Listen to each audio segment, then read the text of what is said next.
Okay, I had this one working. It was completely dead at first. I had it working yesterday, but only intermittently, and only when the remote control, which I've got, was plugged in. But it would work, and then it would stop working, and I can't figure out why.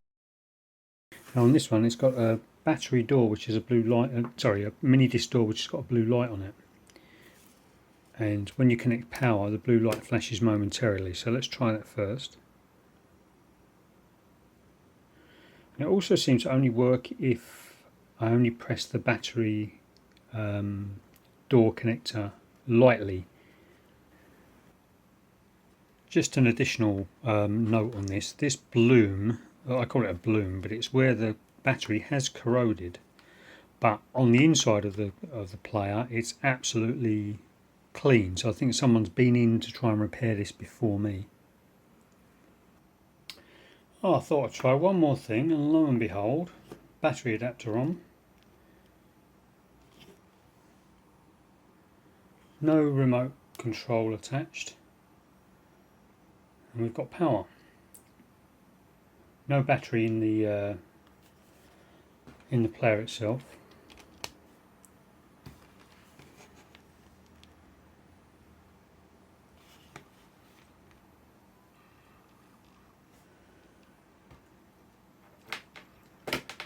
Here we go, it's playing. This is the dock for my silver one, which is the same model number, but it's just silver. Slide in the headphone jack. Is that powered? Yep, that's powered on. But nothing from that either.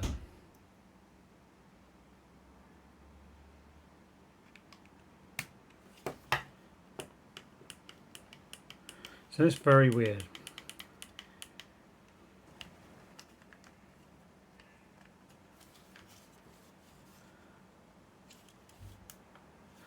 And it's working again. So I think the summary on this one is it works fine with the external battery pack, which I don't like because it adds a lot of bulk and a lot of weight to it. It's still smaller than some other players. Doesn't work in the dock, which is mains, and doesn't work with the gumstick battery. So I think we'll call that a partial fix. If you've got any ideas, I think it's something to do with the power circuit, but if you've got any ideas on how to fix it, please let me know in the comments. Thanks a lot.